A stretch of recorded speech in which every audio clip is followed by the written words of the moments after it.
Assalamualaikum warahmatullahi wabarakatuh. Salam dan bahagia Bapak Ibu penggerak di seluruh Indonesia. Perkenalkan, saya Hasan SPD, calon guru penggerak Angkatan 8 SMA Negeri 1 Senagan, Kabupaten Nagan Raya, Provinsi Aceh. Adapun fasilitator saya Pak Dwi Iswayudi SPD, pengajar praktik Bu Puji Hastuti SPD.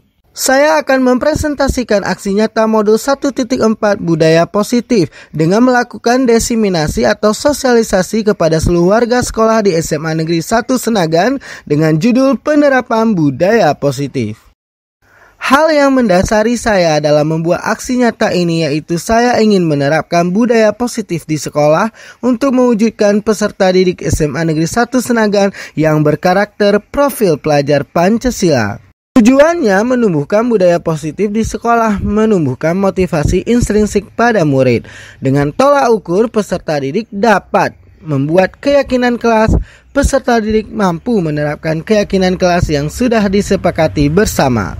Terdapat beberapa langkah dalam membuat keyakinan kelas, diantaranya yaitu mempersilahkan murid untuk bercurah pendapat tentang keyakinan yang perlu disepakati di kelas. Mereka menulis melalui stick note yang telah dibagi, kemudian mencatat semua masukan murid di papan tulis. Mengganti kalimat dari yang negatif tadi menjadi positif. Setelah keyakinan kelas dibuat, maka bersama murid disepakati mengenai keyakinan kelas tersebut. Untuk mencapai tujuan pendidikan kita, yang diinginkan kalian itu berkarakter, berprofil pelajar Pancasila. Jadi Bapak akan membagikan stick note nanti ini. Jadi kalian silahkan tulis apa saja kira-kira keyakinan kelas kita, yang tentunya nanti akan kita sepakati bersama dan menjadi keyakinan kelas kita. Paham ya? Paham. Bapak bagi. Oke, nanti kalian tulis.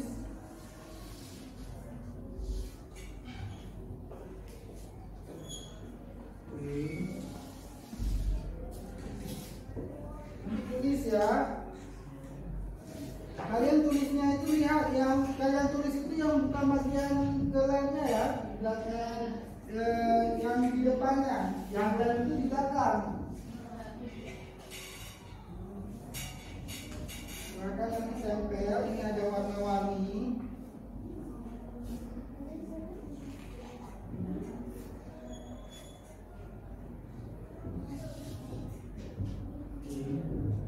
Kalian tempel ya.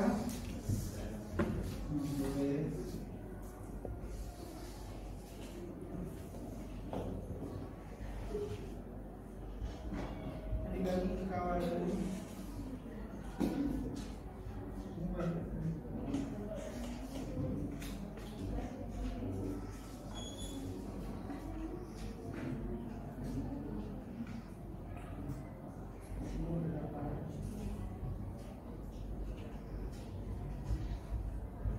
Oke, kalian tulis nanti ya. Ini belum ya? Oke anak-anak sekalian, apakah kalian sudah menulisnya semua? Sudah. Bapak harap kalian dengan tertib maju satu orang satu untuk menempel apa hasil yang sudah kalian tulis tadi. Kita tempel bersama. Oke, silakan. Maju yang laki-laki dulu ya. Silahkan ditempel Ramadana. Keyakinan kelas apa ya ini?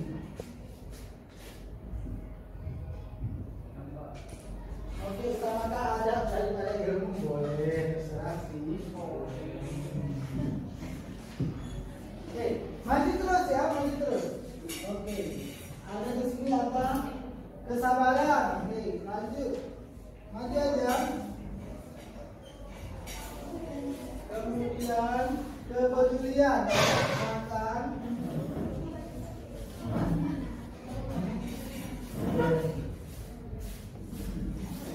Kemudian oke, tepat waktu on time. Oke, kemudian baik, oke, lanjut.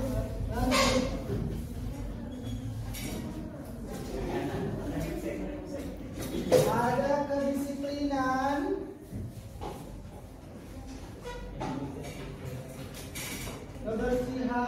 Oke, lanjut.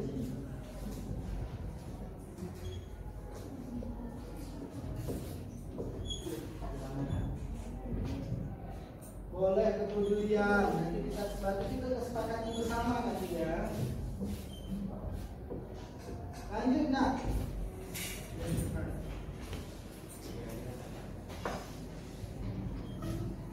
Oke, lanjut.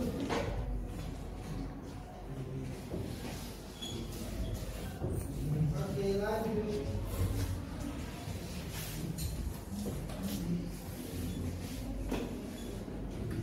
Oke, ada optimis, tanggung jawab, percaya diri, komitmen. Lanjut. Luar biasa ya. Tepuk tangan dulu. Kita akan sepakati yang mana kita ambil. Kemudian apa? Keyakinan kelasnya. Cinta, oke. Keamanan, oke. Karena sangat diperlukan keamanan di dalam keamanan.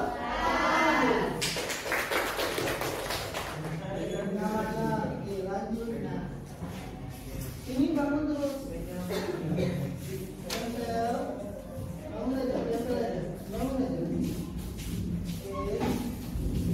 Ini ada keberanian, oke, kesehatan, oke. Lanjut nak.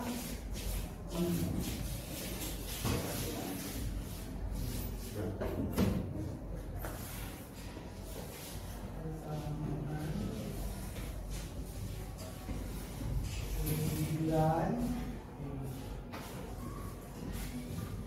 tanggung jawab, oke.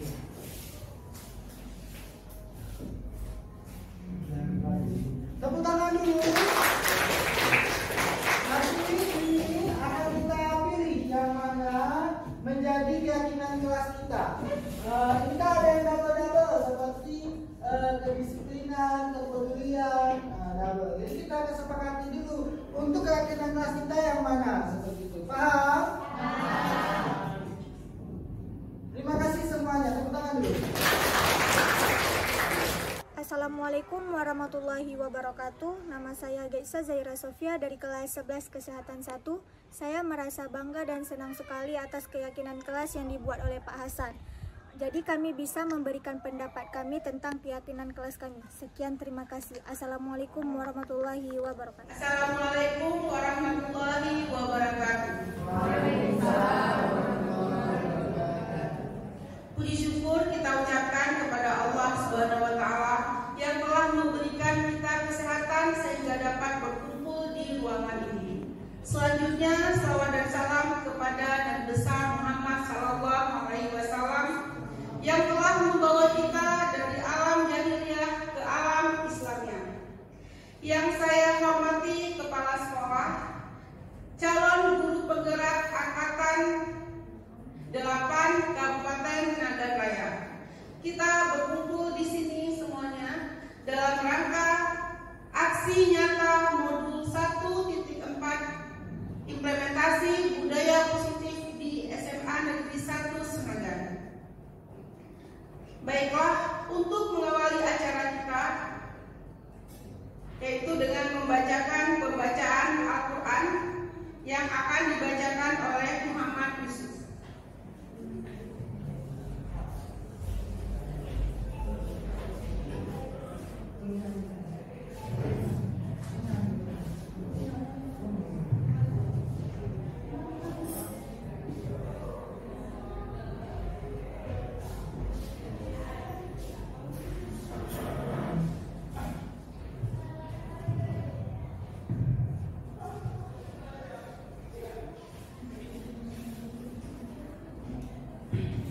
Assalamualaikum warahmatullahi wabarakatuh.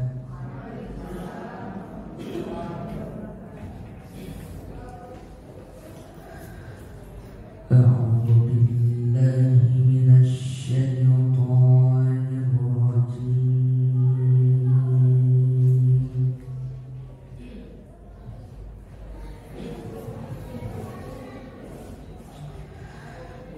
Bismillahirrahmanirrahim.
Jiwanya bangunlah badannya.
Selanjutnya sambutan oleh Kepala Sekolah SMA Negeri 1 Senagan, Ibu Raudah Fariza. Kepada Ibu Raudah Fariza dipersilakan.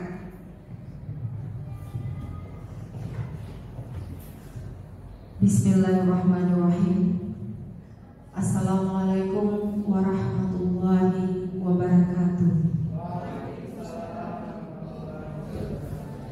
Alhamdulillahirabbil alamin. Wassalatu wassalamu ala asrafil anbiya'i wal mursalin wa ala alihi wa sahbihi ajma'in.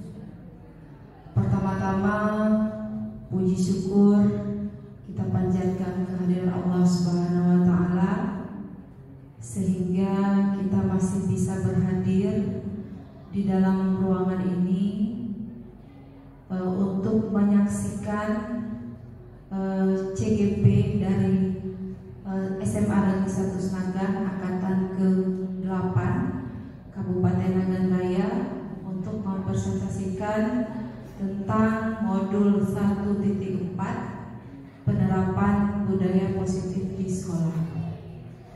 Tak lupa juga salawat dan salam marilah kita sanjungkan kepada Nabi besar Muhammad sallallahu alaihi wasallam. Mudah-mudahan kita terus bisa mendapatkan syafaat beliau, rahmat beliau sampai nanti di hari akhir. Yang saya hormati Bapak, Ibu, Wakil Kepala Sekolah yang sudah berhadir, yang kami hormati Bapak Ibu Dewan Guru yang sudah hadir pada kesempatan yang berbahagia ini. Hal yang pertama saya ingin ungkapkan terima kasih kepada calon guru penggerak SMA Negeri 1 Senagan Angkatan ke-8 Kabupaten Nagan Raya yang sudah melaksanakan kegiatan sosialisasi ini dengan apik sekali, dengan rapi sekali, sehingga bisa dengan kegiatan ini bisa memunculkan motivasi kepada guru-guru yang lain untuk bagaimana caranya kita bisa menerapkan budaya-budaya positif di sekolah SMA Negeri 1 Senagan ini. Seperti yang kita ketahui bersama bahwa di sekolah kita, di SMA kita ini merupakan sudah sekolah yang sudah tahun kedua menerapkan implementasi kurikulum merdeka. Nah, jadi yang CGP yang sudah berhadir pada kesempatan ini merupakan aset bagi sekolah dalam terrealisasinya program implementasi kurikulum merdeka di SMA Negeri 1 Senagan. Nah, di sini nanti CGP ini akan mempresentasikan bagaimana cara kita menerapkan budaya positif di sekolah. Karena tujuan utama dari implementasi kurikulum merdeka di sekolah kita itu adalah bisa menciptakan siswa yang memiliki karakter dan sesuai dengan proyek profil pelajar Pancasila.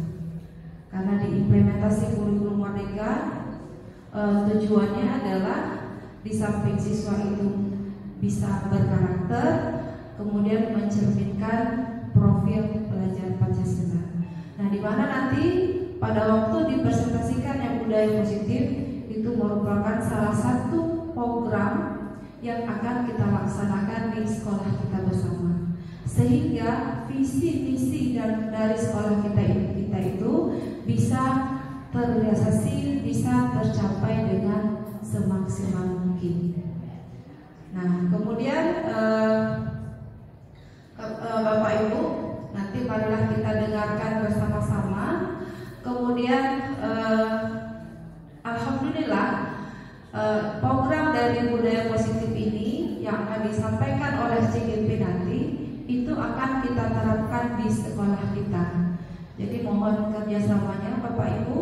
Mudah-mudahan nanti apa yang disampaikan sama CGP tujuannya bagaimana sistem perencanaannya, kemudian pelaksanaan kita seperti apa, kemudian evaluasi evaluasi kita seperti apa, apabila ada kendala nanti bagaimana kita menindaklanjuti program budaya positif tersebut, sehingga kedepannya kita terus bisa menerapkan budaya positif yang sudah nanti dipaparkan, kemudian terus kita melakukan perbaikan-perbaikan guna mewujudkan visi di sekolah kita, yaitu menciptakan siswa yang cerdas, kemudian memiliki karakter sesuai dengan profil belajar Pancasila, sehingga impian yang kita harapkan, cita-cita kita itu bisa terwujud dengan sempurna.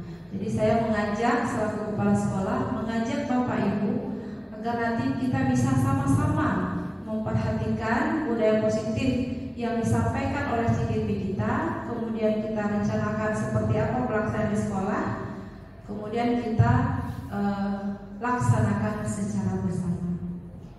Nah, baiklah, untuk menghemat waktu, mungkin itulah sekedar kata sambutan dari saya. Kami akhiri, wabillahi taufiq wa hidayah. Wassalamualaikum warahmatullahi wabarakatuh.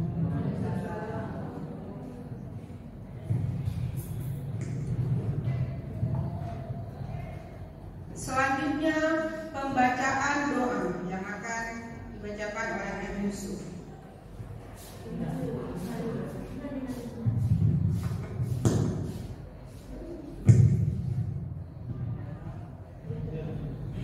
Assalamualaikum warahmatullahi wabarakatuh. A'udzu billahi minasy syaithanir rajim. Bismillahirrahmanirrahim. Alhamdulillahi rabbil alamin hamdan yuwafi ni'amahu wa yukafi'u mazidah. Ya Rabbana lakal hamdu kama yanbaghi li jalali wajhikal karim wa 'azimi sultanik. Allahumma shalli ala sayyidina Muhammad wa ala alihi wa sahbihi wa barik wa sallim. Allahumma ahsin 'aqibatana fil umuri kulliha wa ajirna min khizyi dunya wa 'adzabil akhirah. Allahumma inna nas'aluka ridhaka wal jannata wa na'udzu bika min sakhatika wan nar. Allahumma innaka 'afuwwun karimun halimun tuhibbul 'afwa fa'fu 'anna ya Allah ya Karim. Allahumma ighfir lana dhunubana wa liwalidina warhamhuma kama rabbayana shaghira. Wa li jami'il muslimina wal muslimat wal mu'minina wal mu'minat al ahya'i minhum wal amwat innaka 'ala kulli syai'in qadir. Allahumma rabbana taqabbal minna innaka antas sami'ul 'alim wa tub 'alaina innaka antat tawwabur rahim. Allahumma inna nas'aluka salamatan fid din wa 'afiyatan fil jasadi wa ziyadatan fil 'ilmi wa barakatan fil rizqi wa taubatan qabla al-maut wa rahmatan 'inda al-maut wa rahmatan 'inda al-maut wa maghfiratan ba'da al-maut. Allahumma hawwin 'alaina fi sakaratil maut wan najati minan nar wal 'afwa 'inda al-hisab. Rabbana atina fid dunya hasanah wa fil akhirati hasanatan wa qina 'adzaban nar. Subhana rabbika rabbil 'izzati 'amma yasifun wa salamun 'alal mursalin walhamdulillahi rabbil 'alamin. Assalamualaikum warahmatullahi wabarakatuh. Demikian acara pembukaan implementasi budaya positif di SMA Negeri 1 Senagan. Selanjutnya saya serahkan kepada para calon guru penggerak angkatan 8. Saya selaku MC undur diri. Wassalamualaikum warahmatullahi wabarakatuh. Yang kami hormati Bapak Hasan SPD selaku pemateri kita pada hari ini, yang kami hormati Bapak Ibu guru yang telah berhadir. Baiklah, untuk mempersingkat waktu, mari kita mintakan sosialisasi dari Bapak Hasan SPD. Untuk Pak Hasan kami persilakan.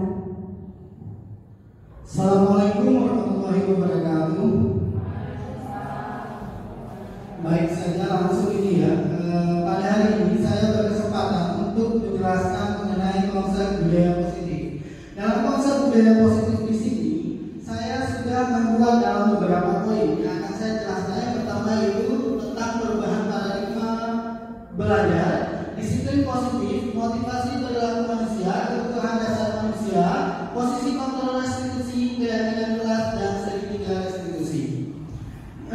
Pada pertama saya akan menjelaskan mengenai pembelajaran dengan paradigma baru. Pembelajaran paradigma baru merupakan pembelajaran yang berorientasi pada penguatan kompetensi pengembangan karakter yang sesuai dengan profil pelajaran Pancasila. Diharapkan nanti SMA Negeri 1 Senagan ini, terutama pelajar peserta didik, agar mampu menerapkan berjiwa berkarakter sesuai dengan profil pelajaran Pancasila. Apa saja karakter profil pelajaran Pancasila yang dituntut pada siswa, itu dimulai dari beriman bertakwa kepada Tuhan Yang Maha Esa. Meskipun arus globalisasi budaya asing masuk ke sini, tentunya menggeser paradigma keyakinan siswa-siswi kita, sehingga sebagai guru kita harus bisa menguatkan dengan cara meningkatkan iman dan takwa. Banyak loh Bapak Ibu. Bagaimana cara meningkatnya? Pertama itu adanya budaya 5S. Apa saja Bu? Pertama, berikanlah salam. Kemudian senyum, sapa, sopan, dan santun. Ketika mereka masuk ke perkarangan sekolah, maka kita lakukan budaya 5S. Banyak sekolah kita sudah bagus, kayak menerapkan baca yasin, ya, membaca yasin setiap pagi. Kemudian apa lagi? Ada mengikuti rohis. Kalau sepulang sekolah ada rohis, ya kan? Diisi. Biasanya itu di hari Sabtu, itu sudah luar biasa. Ada acara dinul Islam di pesantren kilat bulan Ramadan. Kemudian kita tentu ada melakukan infak di hari Jumat, bersedekah.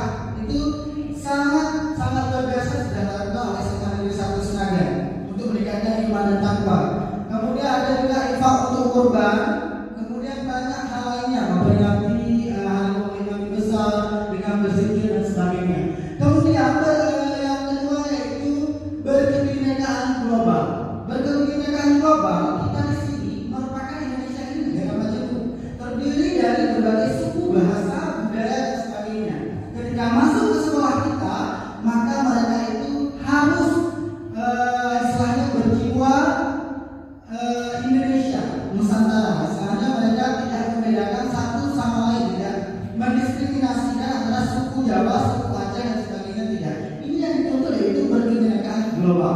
Kemudian mandiri. Tentunya kita mengharapkan peserta didik kita itu mandiri, ya. Dengan mandiri mereka mampu bernalar kritis. Setelah mengolah informasi, mengambil kesimpulan, setelah diskusi mereka mampu melakukan kegiatan-kegiatan tanpa meminta bantuan orang lain, tapi untuk istilahnya mencari informasi sumber belajar boleh. Kemudian kreatif. Tentunya dituntut siswa untuk lebih kreatif. Dan yang terakhir yaitu bergotong royong. Ini yang diharapkan seluruh siswa kita itu bahu-membahu bekerja sama dalam menyelesaikan visi sekolah ataupun kegiatan-kegiatan yang ada di sekolah, Bapak Ibu. Oke, selanjutnya yaitu mengenai disiplin positif, Bapak Ibu. Di sini yang dimaksud dengan disiplin positif adalah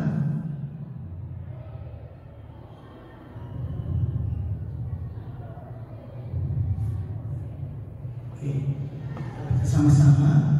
Dalam budaya kita, makna kata disiplin dimaknai menjadi sesuatu yang dilakukan seseorang pada orang lain untuk mendapatkan kepatuhan. Berarti di sini ada perintah dari seseorang untuk orang lain untuk dipatuhi. Seperti istilahnya di sekolah, ya, Bapak Ibu Dewan Guru yang saya hormati, peribahasa menyebutkan di mana kaki dipijak, di situ langit dijunjung. Artinya kita, anak-anak kita sudah dititipkan oleh orang tua mereka ke sekolah. Berarti kita di sini mempunyai peraturan di sekolah, maka mereka harus menaati peraturan. Di sekolah anak-anak akan mematuhi kita. ketika mereka berada di rumah, maka akan mematuhi perintah dari orang tuanya. Nah, makanya ada istilah guru itu adalah orang tua kedua. Nah, kita cenderung menghubungkan kata disiplin dengan ketidaknyamanan. Kenapa sering disebut ketidaknyamanan? Ketika ada makna disiplin, datang tepat waktu, harus 7.345 sudah masuk. Berarti 15 menit sebelum masuk mereka harus berada di sekolah. Kemudian disiplin dengan pakaian rapi. Istilahnya kata disiplin ini membelenggu anak-anak, sehingga sering identiknya kalau disiplin itu ketidaknyamanan. Arti ketidaknyamanan berarti mereka akan sangat tidak ingin mengikuti aturan, tidak ingin mengikuti tata tertib sekolah, pengen bebas. Bawaannya kalau pakai jilbab itu mah warna-warni, pakai sepatu warna-warni, suka-suka dan sebagainya. Nah, ini maksudnya. Tapi yang diharapkan itu disiplin terhadap segala hal, baik itu waktu, pakaian dan sebagainya. Nah, sehingga Diana Dawson menyatakan, ini ahli pakar, mengatakan bahwa kata disiplin berasal dari bahasa Latin disiplina, artinya belajar. Disiplin itu artinya belajar. Kata disiplin ini juga berasal dari akar kata yang sama dengan disiplin, yaitu murid. Untuk menjadi seorang murid harus paham betul alasan mengapa mereka mengikuti suatu ajaran tertentu, sehingga motivasi yang terbangun adalah motivasi intrinsik dari dalam dan bukan ekstrinsik ataupun dari luar, motivasi dari luar. Intinya kayak gini, disiplin di sini sama, yaitu berarti murid. Murid di sini bisa jadi murid pengajian, murid anak didik, murid pelatihan dan sebagainya. Kebetulan kita di sekolah di sini adalah murid-murid peserta didik yang kita didik, kita bimbing Bapak Ibu ya. Nah, jika mereka mengikuti pelatihan, berarti mereka harus patuh terhadap mentor, tutor yang mereka ikuti. Nah, mau itu pelatihan kewirausahaan, pelatihan apa saja ya. Nah, kemudian di slide kedua ini juga dijelaskan perbedaan hukuman, konsekuensi dan restitusi. Nah, Bapak Ibu dapat melihat jika sistem tidak akan berjalan bila murid tidak takut. Itu hukuman. Sistem tidak akan berjalan bila murid tidak takut. Konsekuensinya memerlukan monitoring dan supervisi terus-menerus dari guru. Restitusinya murid belajar bertanggung jawab untuk perilakunya. Nah, kalau hukuman itu tidak akan berjalan jika muridnya tidak takut, makanya diberi hukuman. Konsekuensinya berarti harus ada pantauan terus-menerus dari guru. Nah, kalau restitusinya adalah murid belajar bertanggung jawab untuk perilakunya sendiri. Selanjutnya, hukuman sering mendorong menyalahkan diri bagi peserta didik, sehingga konsekuensinya mendorong kepatuhan. Kemudian restitusinya sehingga murid mendorong disiplin positif. Nah, biasanya diberi hukuman untuk menyalahkan diri sendiri. Selanjutnya diberi hukuman oleh guru, berarti ada yang berbuat salah, melanggar peraturan. Nah, konsekuensinya guru itu mendorong kepatuhan, karena diberikan hukuman. Untuk langkah restitusi ini lebih bagus dengan adanya dorongan tadi ataupun nasihat memberi motivasi, mereka langsung berubah menjadi disiplin positif melalui proses tadi. Nah, kemudian hukuman, anak belajar menyembunyikan kesalahan biasanya. Sedangkan konsekuensi, anak belajar taat peraturan. Nah, restitusinya, anak belajar memecahkan masalah. Berarti ini restitusi ini luar biasa ya, sehingga anak bisa memecahkan masalah. Jika hukumannya dibuat oleh guru, berarti konsekuensinya dibuat oleh guru dan murid. Untuk restitusinya dibuat oleh murid. Nah, kemudian hukuman mencoba mengontrol anak dengan penguatan negatif, sedangkan konsekuensi mencoba mengontrol anak dengan penguatan positif. Sedangkan restitusi, anak paham bahwa dirinya sendiri yang pegang kendali kontrol dia sendiri. Artinya gini, dengan adanya hukuman kita mencoba mengontrol anak dengan penguatan selain kita beri hukuman untuk menghindari hal-hal yang negatif yang terjadi pada anak. Kemudian konsekuensinya kita mencoba mengontrol anak dengan penguatan positif.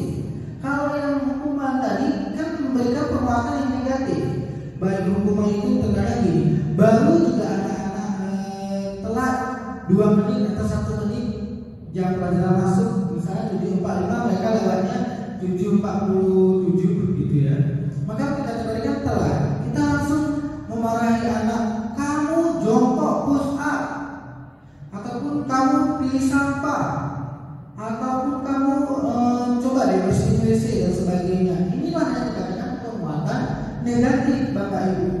Sedangkan konsekuensi kita coba mengontrol anak dengan penguatan positif. Dengan penguatan positif di sini kita misalnya memberikan konsekuensinya berupa, nah kamu akan telat 2 menit dan sebagainya. Sekarang kamu coba mengaji 1 juz, coba kamu baca Al-Masturah, coba kamu hafal surat pendek, baca doa sehari-hari, itu konsekuensi. Sedangkan restitusi di sini anak paham bahwa dirinya sendiri yang pegang kendali kontrol, sehingga mereka dapat mengendalikan, dapat mengetahui bahwa oh ini telat, sehingga saya tidak boleh terlambat, sehingga saya harus datang lebih awal lagi sebelum jam 7.45 mulai pembelajaran. Nah, yang bagusnya itu adalah restitusi. Ibu sekalian, kita harus membedakan apa ini hukuman, konsekuensi, dan restitusi. Nah, hukuman itu diberikan dalam jangka yang pendek. Artinya, ketika diberikan jangka yang pendek, itu akan membekas pada peserta didik, akan menimbulkan trauma. Dan bersifatnya itu hanya sementara, tidak efektif ya untuk diberikan. Tidak akan berdampak apa-apa sama mereka, tidak akan terjadi perubahan. Paling perubahannya itu ya istilahnya trauma dan kena mental. Kalau konsekuensi diberikan itu bersifat jangka pendek, hanya pada saat itu mereka tidak akan, saya rasa tidak akan mengubah diri mereka. Hanya dengan menggunakan restitusi ini yang berdampak panjang. Artinya mereka akan mengontrol diri mereka, merubah dari pola yang malas menjadi rajin, dari pola yang tidak benar menjadi benar. Hanya dengan restitusi ini akan memberikan manfaat yang luar biasa. Jadi kita harus menerapkan restitusi, saya rasa. Di sini Bapak Ibu juga ada perbedaan hukuman dan konsekuensi. Nah, hukuman itu sesuatu yang menyakitkan harus terjadi pada anak, sedangkan konsekuensi sesuatu yang harus terjadi pada anak. Seperti kita memberi hukuman tadi yang saya jelaskan, membuat anak sakit fisik maupun hati itu jangka waktu yang lama, membuat anak merasa tidak nyaman. Jadi konsekuensi itu menimbulkan ketidaknyamanan dalam waktu yang jangka pendek kalau konsekuensi. Nah, kalau hukuman itu bersifat anak akan membenci kedisiplinan, tapi konsekuensi akan dihargai kedisiplinan itu. Adanya paksaan, kalau konsekuensi stimulus tanggapan. Kalau hukuman mendorong anak menyakiti diri sendiri, sedangkan konsekuensi mendorong anak agar mudah menyesuaikan diri. Nah, hukuman konsep diri yang buruk, sedangkan konsekuensi konsep diri yang baik. Jadi ada perbedaannya Bapak Ibu terlihat di sini. Anak belajar untuk menyembunyikan kesalahan, sedangkan konsekuensi anak belajar untuk mematuhi peraturan.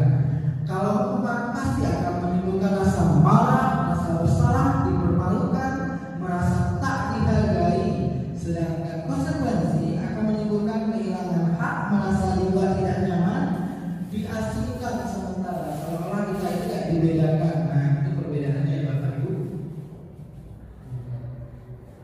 Kemudian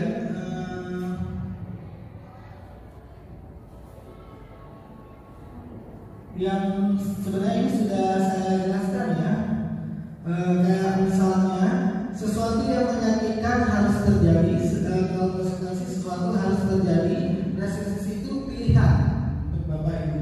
Tidak nyaman murid anak untuk jangka yang panjang, tapi kalau restitusi itu menguatkan untuk murid anak dalam jangka yang lebih panjang. Kalau hukuman itu korban mendapatkan keadilan, korban bisa diabaikan. Kalau konsekuensi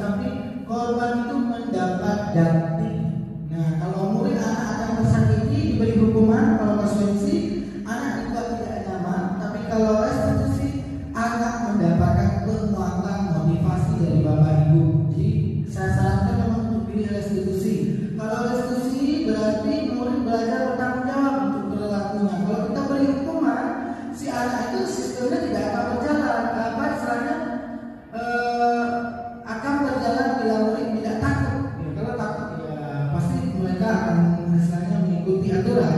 Memerlukan monitoring dan supervisi terus-menerus dari guru. Kemudian kalau kita memberi hukuman, perilaku pasif agresif pasti meningkat bagi murid. Sedangkan konsekuensinya penguatan hanya bertahan dalam jangka waktu yang pendek saja. Saya perlu menjelaskan tadi. Kalau misalnya restitusi berarti sudah masalahnya terpecahkan seperti itu. Misalnya peraturannya adalah kamu harus ini, kita beritahu sama anak. Sedangkan konsekuensinya apa? Kita tanyakan apa peraturannya, nak? Mampukah kamu melakukannya? Kayak gitu ya kan? Itu konsekuensi. Sedangkan restitusi, apa yang kamu yakini, apa yang bisa kamu lakukan untuk memperbaiki masalah. Kita menanyakan kembali kepada anak supaya mereka mengulang kembali apa itu keyakinan kelas yang sudah dibuat. Kemudian dengan adanya hukuman murid akan menimbulkan membenci peraturan. Sedangkan konsekuensi menghormati peraturan. Apa lebih baik lagi kalau restitusi, anak itu menghormati dirinya dan orang lain.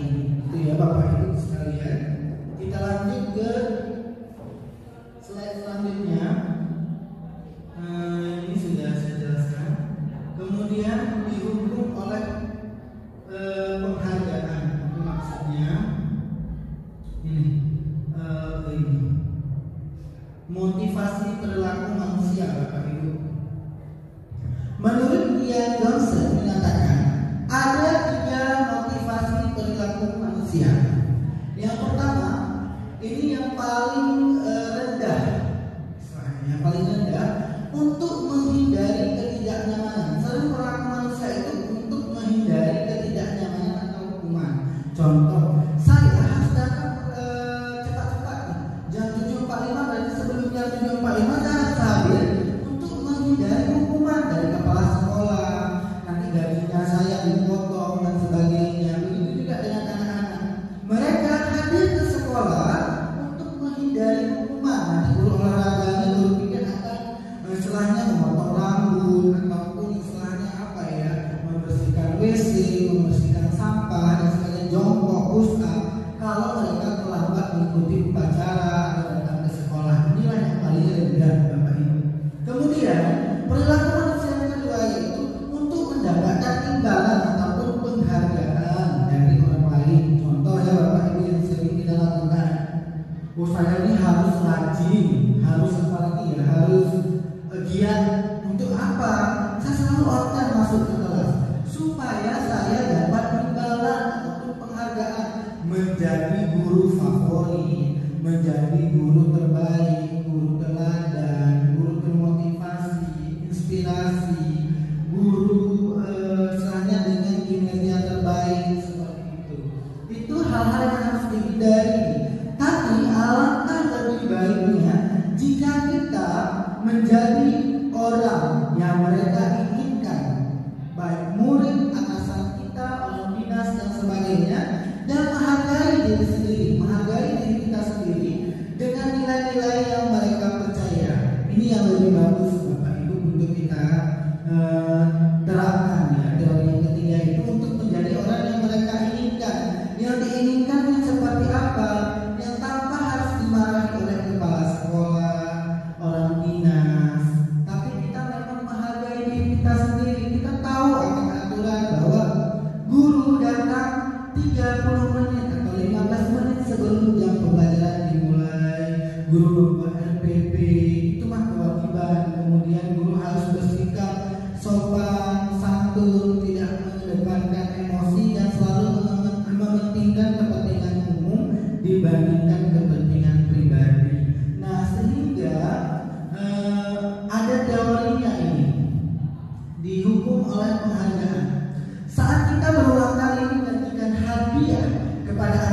agar bertanggung jawab, atau kepada seorang murid agar mempelajari sesuatu yang baru, atau kepada seorang karyawan agar melakukan pekerjaan yang berkualitas, kita sedang berasumsi mereka tidak dapat melakukannya atau mereka tidak akan memilih untuk melakukannya. Ini si Alvin pun ya, dia menjelaskan ini. Kita pasti menjanjikan berulang kali, kamu belajar, nanti akan Bapak kasih hadiah, yaitu dapat penghargaan buku, piala dan sebagainya. Kepada seorang murid agar mereka mempelajari sesuatu yang baru, ataupun kepada seorang karyawan. Nah, sering kita melakukan hal tersebut. Itu mereka itu bukan termotivasi dalam diri sendiri, tapi mengharapkan penghargaan. Kalau saya belajar nanti saya dikasih piala oleh guru. Itu. Nah, hal-hal seperti ini yang harus dihindari Bapak Ibu. Sehingga kita berasumsi terkadang kita sebagai guru suka memberi tantangan kepada anak-anak. Kita berasumsi mereka tidak dapat melakukannya. Kamu mana mungkin bisa ranking 1. Nah, nanti anak-anak belajar seperti itu. Mereka belajar bukan karena kita memberi motivasi, tapi kayak memberi hukuman, yang memberi istilahnya kalau kamu ranking 1 nanti Bapak kasih hadiah seperti itu. Nah, teori ini sudah dikemukakan oleh Alvin bahwa mereka bukan termotivasi dalam diri sendiri, bukan intrinsik, tapi lebih ke ekstrinsik tadi ya Bapak Ibu. Nah, kita lanjutkan slide selanjutnya mengenai teori Alvin Cook ini.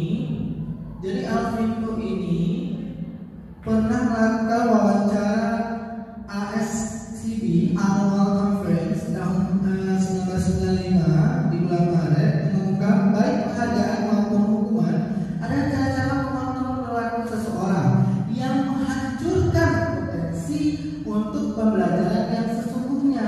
Menurut Gon, secara ideal tindakan belajar itu sendiri adalah penghargaan sesungguhnya. Jadi kalau kita secara ideal belajar dengan kita termotivasi dengan diri sendiri, itu merupakan penghargaan yang sesungguhnya dibandingkan kita memberikan penghargaan maupun hukuman. Kita tidak boleh sebenarnya Bapak Ibu ya, sering sekali kita menganut teori kalau ranking 1 itu diberi piala, ranking 2 diberi piala, ranking 3 diberi piala. Nah, yang paling kasihan itu ranking 4 loh Bapak Ibu. Padahal mereka bedanya tipis, 1 doang beberapa koma dan sebagainya, tapi nggak dapat apa-apa. Yang ranking 1, ranking 2, ranking 3 dapat hadiah, yang ranking 4 tidak mendapat hadiah apa-apa. Sedih nggak ya ranking 4? Nah, makanya Bapak Ibu usahakan, menurut saya setelah saya mempelajari ini dari pendidikan guru penggerak, ternyata memberikan penghargaan kepada anak-anak maupun hukuman ternyata akan membekas pada diri mereka. Bayangkan anak-anak yang sudah ranking 1, ranking 2, ranking 3, ranking 4 tidak diberikan apa-apa, padahal sama aja nilainya 192,5, bedanya yang ranking 4 192,4, bedanya 1 digit di belakang koma, tapi kita sudah memukul mental mereka. Nah, makanya cara-cara mengontrol perilaku seseorang yang menghancurkan potensi untuk pembelajaran yang sesungguhnya itu hanya dengan memberikan hukuman atau motivasi, ataupun hukuman bagi anak yang peringkat terakhir. Itu diberi hukuman luar biasa, sudah dikatai, kemudian ambil rapor semester depan, panggil orang tua dan sebagainya. Inilah yang dimaksud dengan hukuman Bapak Ibu. Ini yang memukul mental mereka dan sering sekali terjadi di sekolah kita ya Bapak Ibu. Kemudian teori Alvin Cook mengenai penghargaan. Nah, di sini dijelaskan teori yang pertama, penghargaan efektif jika kita menginginkan seseorang melakukan sesuatu yang kita inginkan dalam jangka waktu pendek. Jadi penghargaan efektif menginginkan seorang melakukan sesuatu yang kita inginkan dalam baru dengan efektif penghargaannya itu yang kita mau loh Bapak Ibu. Pasti dalam jangka waktu yang pendek. Jika kita menggunakan penghargaan lagi dan terus lagi dan lagi, maka orang tersebut akan bergantung pada penghargaan. Jadi kadang-kadang anak-anak itu pengen ranking 1 supaya dapat hadiah. Mereka akan bergantung kepada hadiah tersebut. Nah, penghargaan yang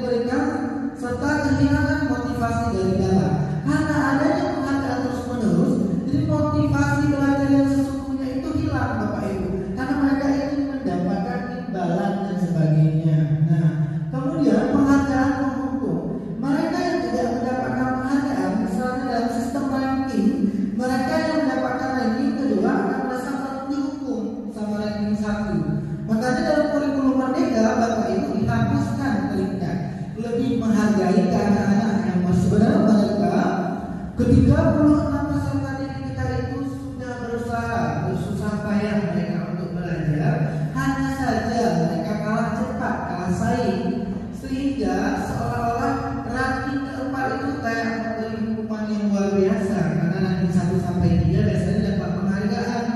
Justru ranking 4 itu tidak mendapatkan apa-apa, sehingga mereka itu seperti diberi hukuman yang luar biasa.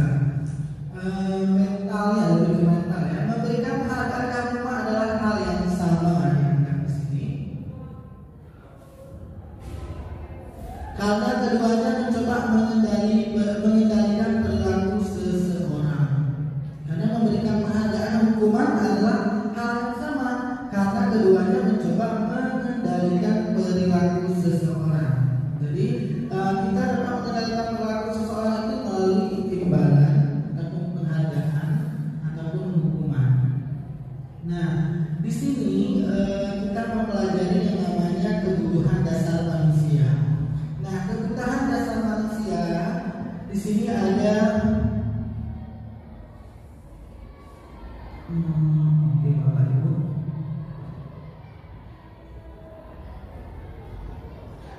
Mengenai ada bertahan hidup. Kebutuhan dasar manusia pertama adalah bertahan hidup.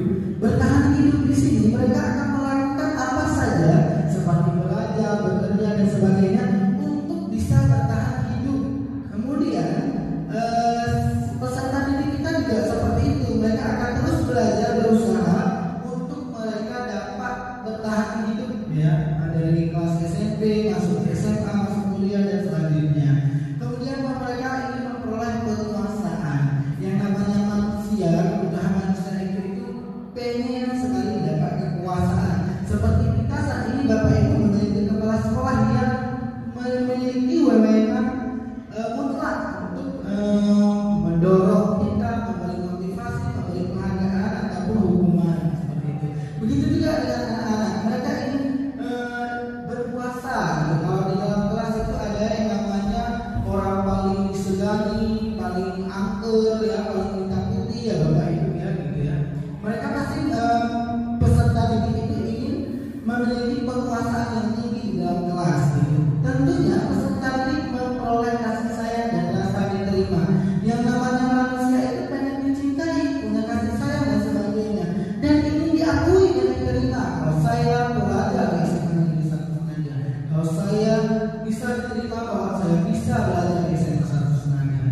Nah, kemudian mereka ingin kebebasan. Yang namanya peserta didik ingin bebas, ingin lepas, istilahnya kebebasan dalam arti kata harus ada kontrol dari kita ya Bapak Ibu. Bukan berarti bebas nanti kalau mereka keluar dari sekolah bisa buka baju, buka celana bebas, itu bukan ya Bapak Ibu. Tapi lebih ke kebebasan di sini adalah mereka tidak ingin terikat. Oh, ini pelajaran fisika harus melakukan praktikum, energi cahaya dan sebagainya, harus menghadirkan energi listrik dan sebagainya. Tapi mereka bebas ingin memilih melakukan praktikum baik itu di dalam ruangan maupun di luar ruangan. Kemudian tentunya yang terakhir yaitu kesenangan. Setiap manusia ingin memperoleh kesenangan. Begitu juga dengan Bapak Ibu SMA Negeri 1 Senayan yang sering melakukan rekreasi ke luar daerah, kayak ke mana ya, ke pantai dan sebagainya, ke luar kota dan sebagainya, hanya untuk memperoleh kesenangan. Lanjut ya Bapak Ibu, minta waktunya sedikit lagi mengenai contoh kasus dasar manusia di sini. Ada Ibu Ambar, guru kelas 2A di SD Pelita Hati, sedang bingung menghadapi pula salah satu murid di kelasnya, Doni. Beberapa anak di kelas 2A telah datang padanya dan mengeluh Doni yang seringkali meminta bekal makan siang mereka dengan paksa. Jika Anda menghadapi situasi seperti Ibu Ambar, apa yang akan Anda lakukan? Menurut Anda kira-kira apa alasan Doni melakukan itu? Nah, kira-kira ini untuk memperoleh kesenangan kah? Bertahan hidup, rasa cinta atau diakui, atau kebebasan dan sebagainya ya Bapak Ibu. Nah, coba dianalisa bersama.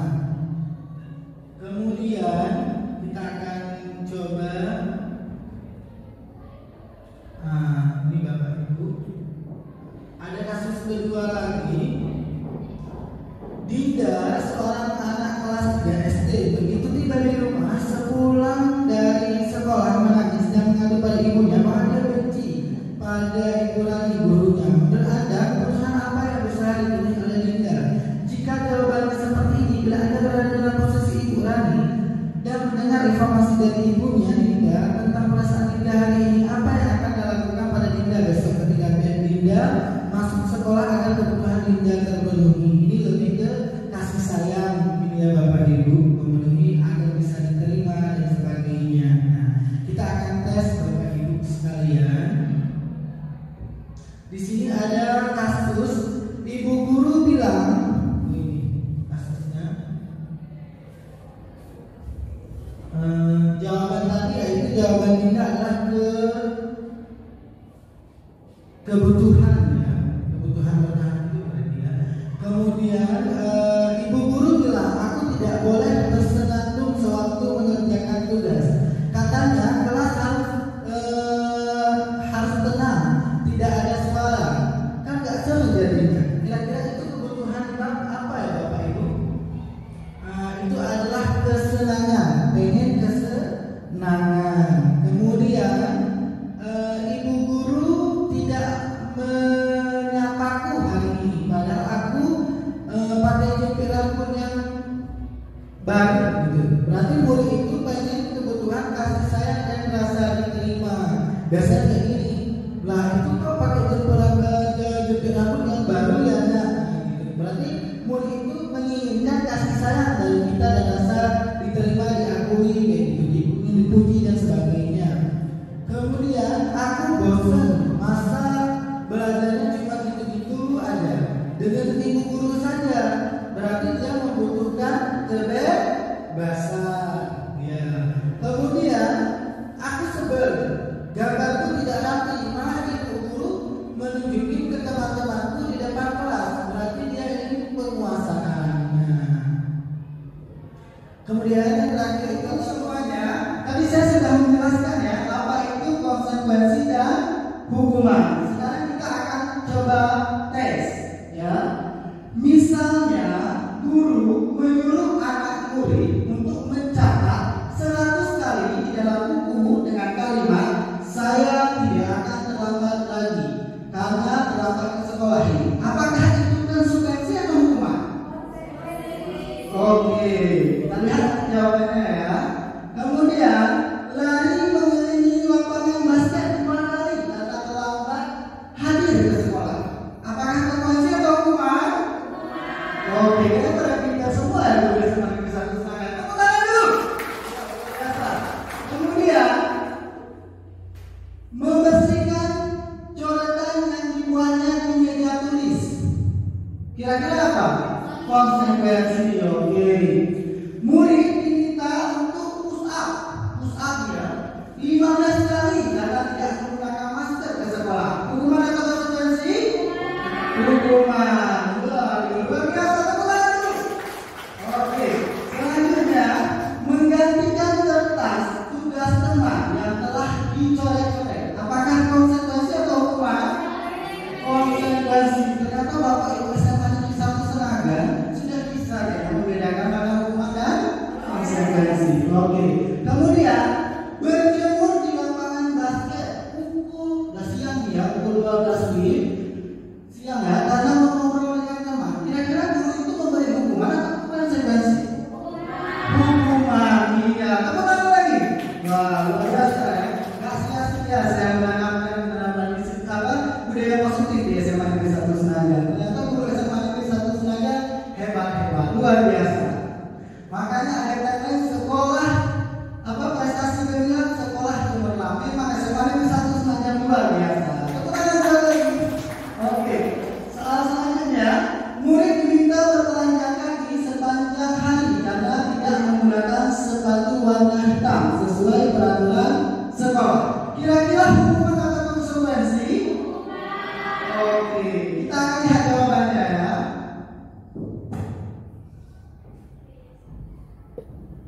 Ternyata jawaban Bapak Ibu guru SMA Negeri 1 Senagan sudah sangat luar biasa. Beri tepuk tangan dulu.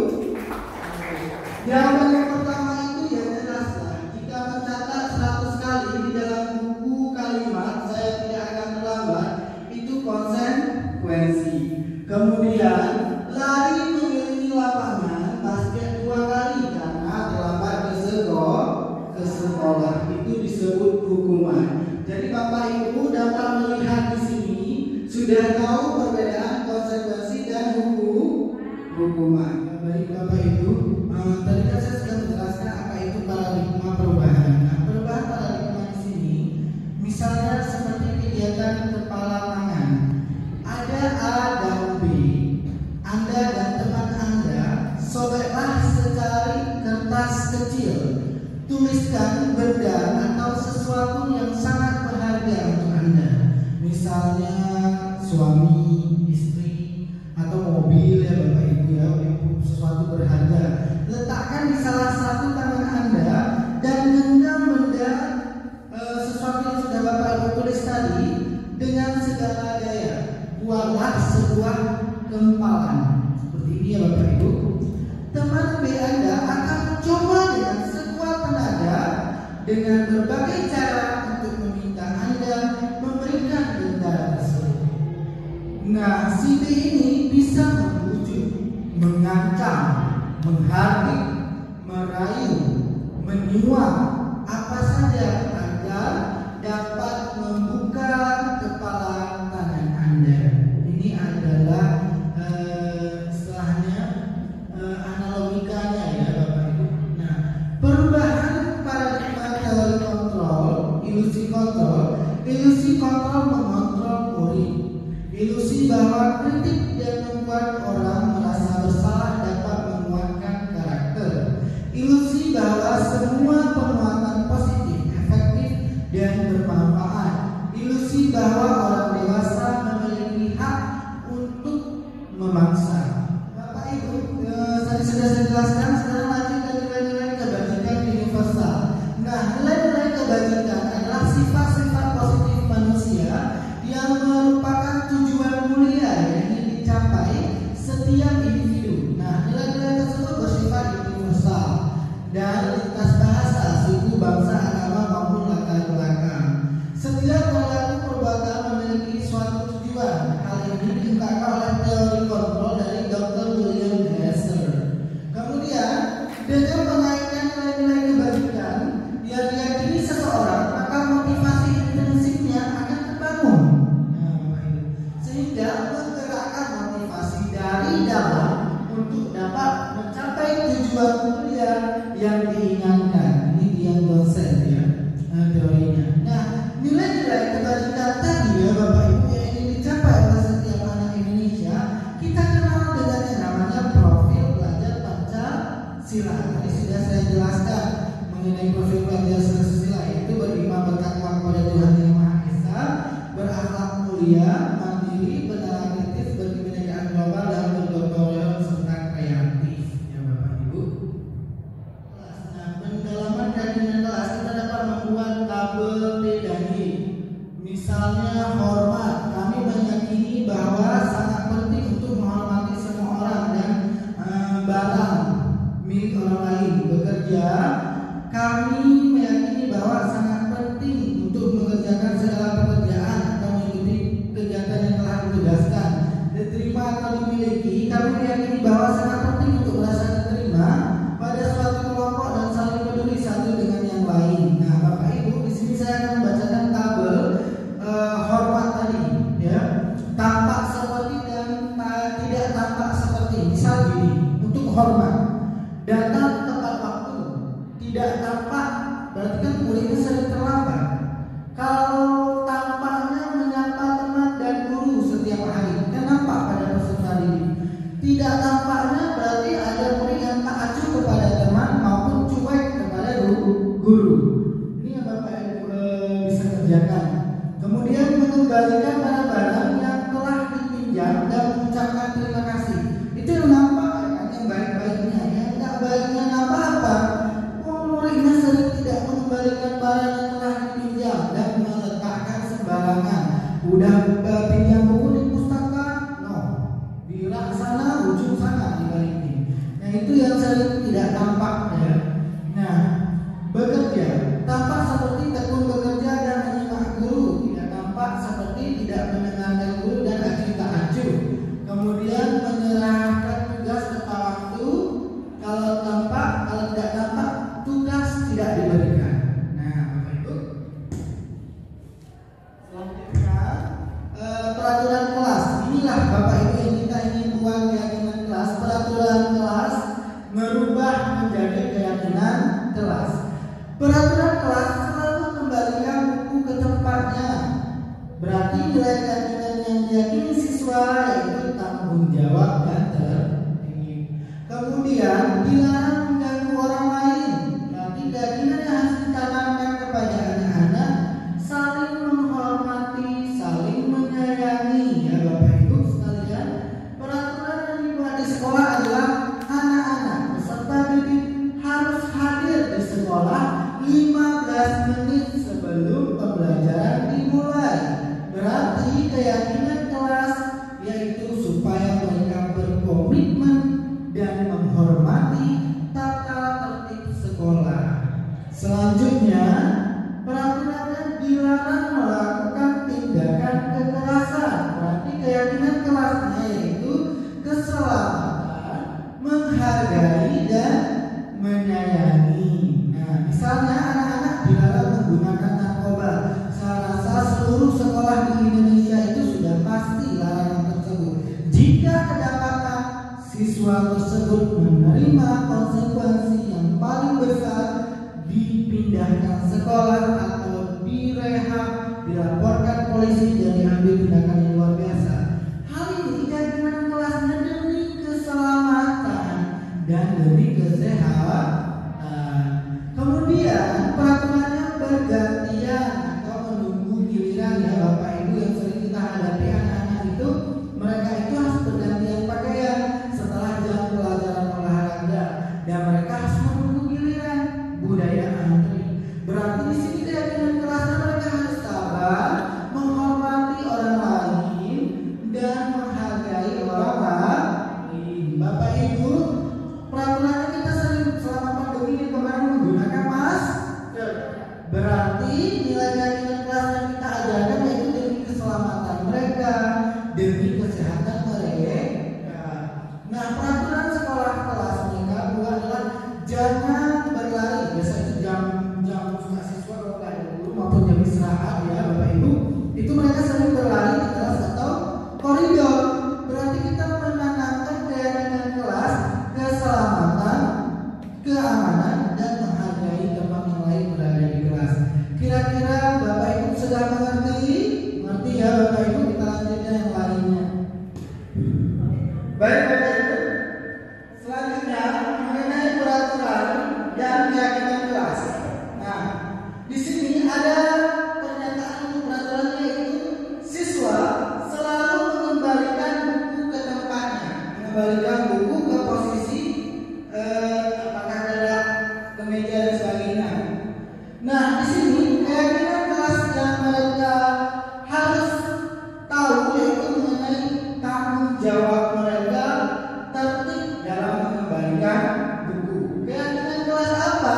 Jika mereka dilarang mengganggu orang lain. Dan dalam satu kelas siswanya suka mengganggu, suka usil ya, kadang-kadang suka colek-colek dan sebagainya. Pasti itu. Berarti itu mereka harus menanamkan keyakinan kelas yaitu menghormati atau menyayangi orang lain. Jadi tidak boleh usil. Kemudian hadir di sekolah 15 menit sebelum pembelajaran dimulai. Penting ini loh Bapak Ibu. Ditanamkan kepada anak-anak 15 menit sebelum belajar dimulai. Itu mereka bisa meluangkan waktu misalnya membaca buku di pojok baca, ataupun istilahnya menyiapkan tugas yang belum siap, membantu teman melaksanakan piket di kelas seperti menyiram bunga, mengatur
peserta didik itu harus bergantian atau menunggu giliran. Misalnya, sehabis jam olahraga mereka berganti pakaian di toilet. Mereka harus membiasakan diri untuk bergantian atau menunggu giliran. Budaya antri itu wajib ditanamkan kepada peserta didik. Kebanyakan sih gini ya, biasanya ngantri kayak ngambil buku di perpustakaan. Terkadang kan siswa nggak mau ngantri-ngantri, sampai cepat mau ke kantin dan sebagainya. Itu yang harus kita tanamkan kepada semua anak. Keyakinan kelas seperti sekalian harus sabar, menghormati orang lain, menghargai orang lain. Orang sudah capek antri, masa nyelonong aja. Bu, saya mau ke kantin, cepat ditulis ini buku nomor 72 pelajaran bahasa Indonesia. Cepat ya, nggak bisa kita menghendaki sesuai keinginan kita, tapi kita harus bisa membudayakan siswa itu bergantian menunggu giliran. Nah, selanjutnya peraturan yaitu menggunakan masker, apalagi saat ini kan sedang dunia pandemi ya, corona. Nah, di sini kehadiran kelas kepada mereka yaitu kesehatan dan keselamatan, demi kesehatan dan keselamatan mereka, Bapak Ibu. Kemudian peraturan selanjutnya misalnya jangan berlari di kelas atau koridor kelas. Berarti kehadiran kelas mereka yaitu demi keselamatan kelas dan selama peserta didik dalam kelas, keamanan dan menghargai satu sama lainnya. Jadi Bapak Ibu ketika membuat peraturan kelas tentunya dibarengi hingga muncullah keyakinan kelas. Aktivitas peserta didik di dalam kelas akan memunculkan keyakinan kelas. Kira-kira keyakinan kelasnya apa? Ya ini yang ada di layar ini. Sehingga Bapak Ibu ketika membuat keyakinan kelas sudah tahu apa saja keyakinan di dalam kelas tersebut. Ternyata segala aktivitas yang terjadi di dalam kelas tentunya akan memunculkan keyakinan kelas. Perubahan paradigma stimulus respon atau kontrol tadi, siapa sesungguhnya yang memiliki kontrol stimulus respon? Kita mencoba mengubah orang agar berpandangan sama dengan kita, sedangkan teori kontrolnya kita berusaha memahami pandangan orang lain tentang dunia tersebut. Stimulusnya adalah perilaku buruk dilihat sebagai sesuatu kesalahan, sedangkan teori kontrolnya semua perilaku pasti memiliki tujuan. Seperti kita misalnya berperilaku, misalnya kita memberitahu anak-anak dengan menunjuk-nunjuk dan sebagainya, berarti mereka harus berlari ke sana, berlari ke sini, atau merubah posisi dan sebagainya. Ataupun ketika upacara kita sering buat seperti ini Bapak Ibu, berarti mereka ke depan lagi. Kalau kita buat seperti ini mereka mundur lagi. Ini semua perilaku memiliki tujuan. Kalau kita menurunkan diri berarti kita kurang senang terhadap peserta didik kita di situ terlihat. Kemudian stimulus respon, orang lain bisa mengontrol saya, sedangkan teori kontrolnya hanya Anda yang dapat bisa mengontrol diri Anda sendiri. Begitu juga dengan peserta didik. Terkadang mereka itu tanpa harus kita kontrol, mereka sudah bisa mengontrol diri sendiri. Nah, tergantung Bapak Ibu memberikan motivasinya lebih baik atau tidak. Nah, ketika kita memberikan hukuman, otomatis mereka akan lebih baik. Biasa seperti itu. Padahal itu salah. Tapi kita coba menanamkan mereka motivasi agar mereka dapat mengontrol diri sendiri, sehingga mereka dalam waktu yang jangka yang panjang. Kemudian Bapak Ibu, saya bisa mengontrol orang lain, stimulus responnya. Sedangkan teori kontrolnya, Anda tidak bisa mengontrol orang lain, karena yang bisa mengontrol orang lain ya orang lain itu sendiri. Kita hanya bisa mengontrol diri kita sendiri, seperti itu. Nah, stimulus responnya ada pada saat bujukan gagal. Jika kita bujuknya gagal, pasti akan timbulnya pemaksaan. ya kepada anak-anak. Nah, karena kita sudah datang untuk mereka. Nah, dari kontrolnya adanya kolaborasi dan konsensus menciptakan pilihan-pilihan baru. Kemudian stimulus responnya model berpikir menang atau kalah. Teori kontrolnya model berpikir menang-menang. Istilahnya win-win solution ya, Ibu. Bapak Ibu, selanjutnya ada 5 posisi kontrol. Di sini saya akan menjelaskan 5 posisi kontrol itu, yaitu penghukum, pembuat orang merasa bersalah, teman, pemantau, dan manajer. Mana yang paling cocok untuk digunakan oleh guru? Nah, saya sarankan sih memang posisi kontrol manajer. Coba kita bandingkan ya Bapak Ibu. Misalnya guru itu berkata, kalau kamu tidak melakukannya, awas ya, rasakan. Itu penghukum, posisi kontrol penghukum. Guru berkata, kalau kamu tidak melakukan, awas ya, rasakan nanti, dan sebagainya. Itu tindakan guru. Kemudian guru dalam posisi pembuat orang merasa bersalah. Kamu nak seharusnya sudah tahu, Bapak lelah sekali mengatakannya, Bapak stres. Itu aja yang Bapak ulang, nggak bisa. Nah, kayak gitu. Itu posisi membuat orang merasa bersalah. Kemudian, jika posisi kita sebagai teman terhadap peserta didik, ayolah lakukan demi Bapak. Masa kamu tidak mau? Ingat, Bapak akan bantu kamu nanti. Nah, itu posisi sebagai teman. Kemudian, guru sebagai pemantau, posisi kontrolnya sebagai pemantau, maka guru berkata, apa peraturannya? Apa yang dilakukannya? Apa yang dari tadi dia lakukan? Memantau, ya kan? Nah, bagaimana jika posisi guru sebagai manajer? Nah, manajer di sini, maka guru berkata, apa yang kalian yakini? Apa yang akan kalian lakukan? Apa yang bisa kalian kerjakan untuk memperbaiki masalah ini? Kata-katanya itu lebih baik yang mana Bapak Ibu? Sebagai manajer. Jika anak terlambat, tidak memberi hukuman, langsung memberi hukuman, ataupun membuat dia merasa bersalah, tidak berdiskusi seolah-olah dia itu teman kita, kemudian tidak memantau dia, tapi posisikanlah posisi kontrol Anda sebagai manajer, menanyakan keyakinan kelas pada dia. Kira-kira nak Zulfaka yang terlambat, keyakinan apa yang sudah kamu langgar? Disiplin, tanggung jawab, dan sebagainya.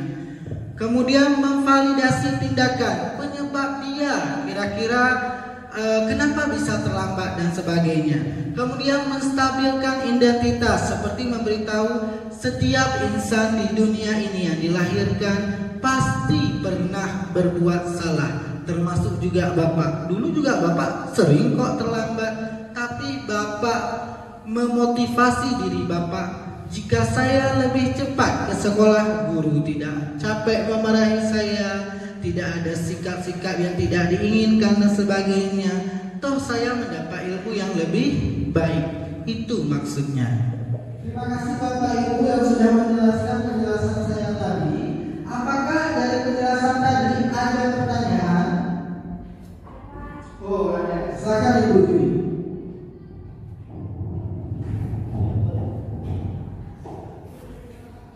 Assalamualaikum warahmatullahi wabarakatuh. Waalaikumsalam warahmatullahi wabarakatuh. Baik, saya ingin bertanya atas penjelasan yang sudah tadi tentang budaya disiplin. Nah, menurut Bapak, bagaimana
berbagai cara, itu banyak sekali caranya.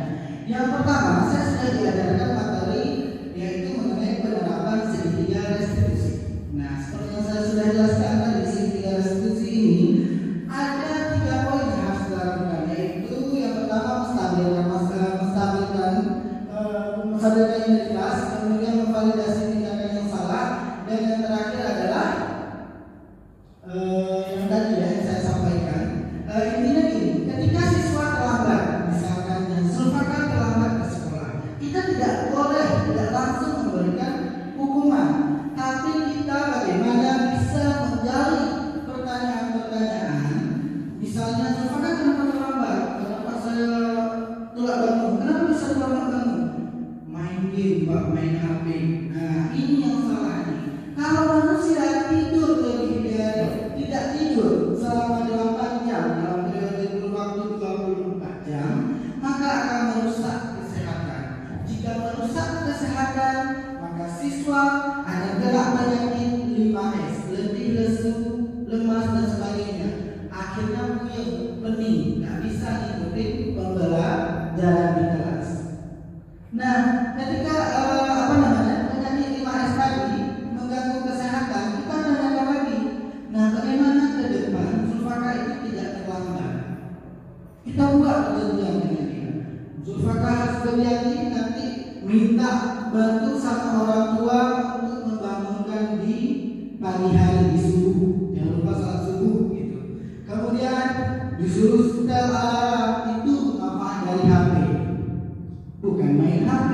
Nah, gitu dan sebagainya. Sebenarnya menumbuhkan budaya positif itu, disiplin di sekolah itu juga dimulai dari guru. Karena guru adalah cerminan teladan bagi siswa.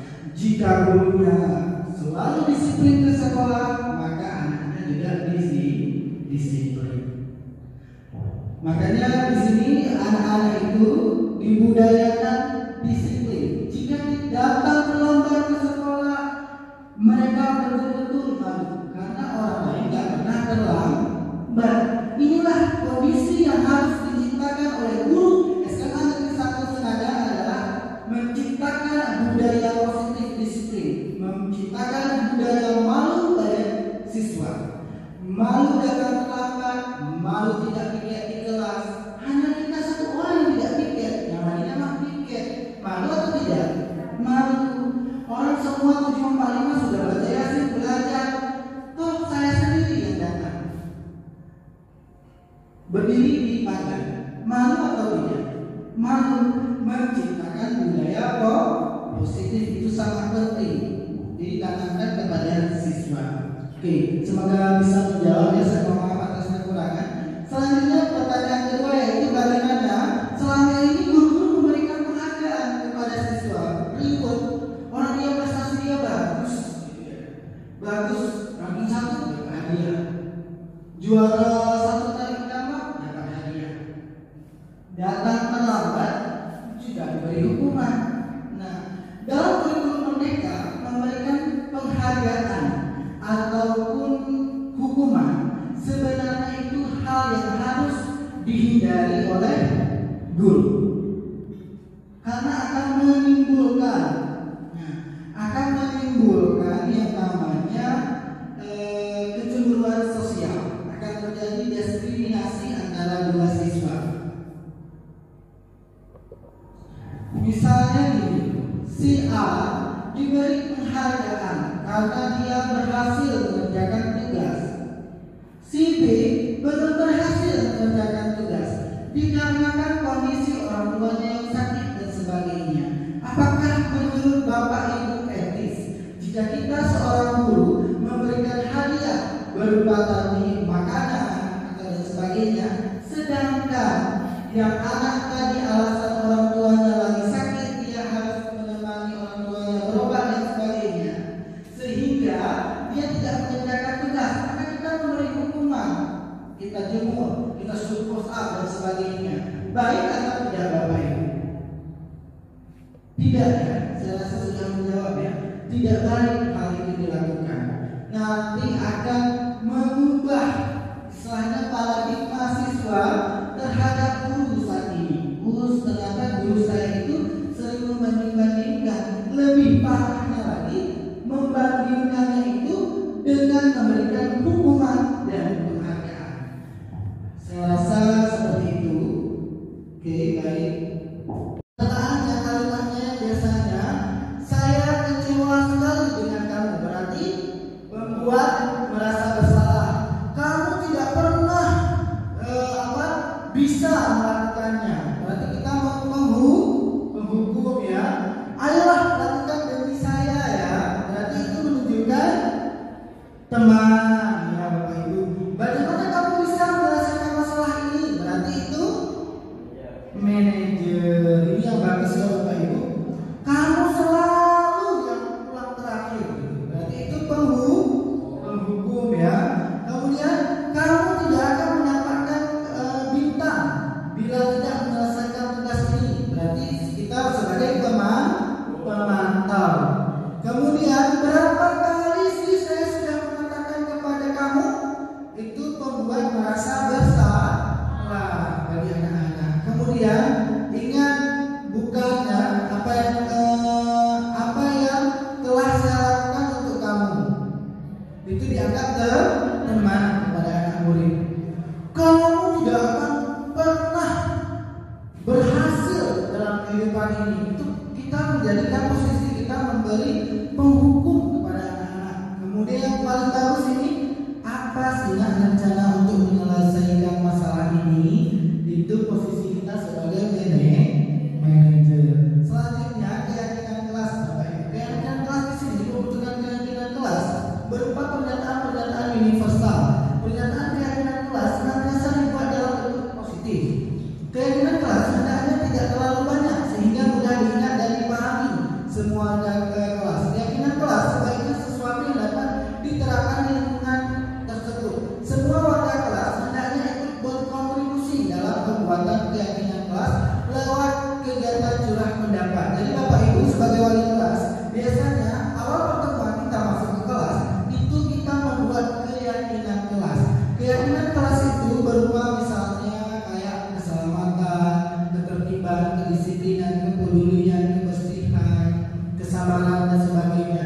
Itu kata-kata yang tidak terlalu banyak ya istilahnya, tapi mudah diingat dan dipahami Bapak Ibu. Selanjutnya next slide.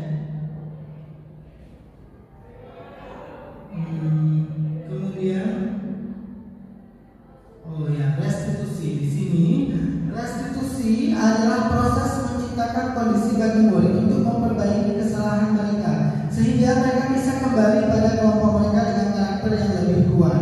Ciri-ciri restitusi bukan untuk menebus kesalahan, namun untuk belajar dari kesalahan, memperbaiki hubungan. Restitusi itu adalah tawaran, bukan paksaan. Restitusi itu menuntun untuk melihat ke dalam diri, fokus pada karakter bukan tindakan, menguatkan, fokus pada solusi. Jadi tindakan restitusi lah yang harus kita ambil sebagai guru yang lebih bijak, Bapak Ibu. Kemudian segitiga restitusi yang terakhir. Nah, Bapak Ibu dapat melihat segitiga restitusi ini. Yang pertama adalah menstabilkan identitas. Menstabilkan identitas di sini maksudnya begini. Misalkan anak murid kita si Zulfaka yang seperti saya ceritakan, dia itu terlambat datang ke sekolah. Kita tidak boleh langsung memarahinya atau memberikan hukuman, tapi menstabilkan identitas bisa seperti ini. Nggak apa-apa sih, yang namanya manusia itu sudah sifatnya terkadang terlambat dan sebagainya, wajar ya. Begitu istilahnya manusia terlahir dunia ini tidak ada yang sempurna dan sebagainya. Itu menstabilkan identitas. Yang kedua yaitu validasi tindakan yang salah. Kita mewawancarai anak kita. Kenapa dia bisa datang terlambat? Apakah Hondanya sedang bocor, habis minyak, ataupun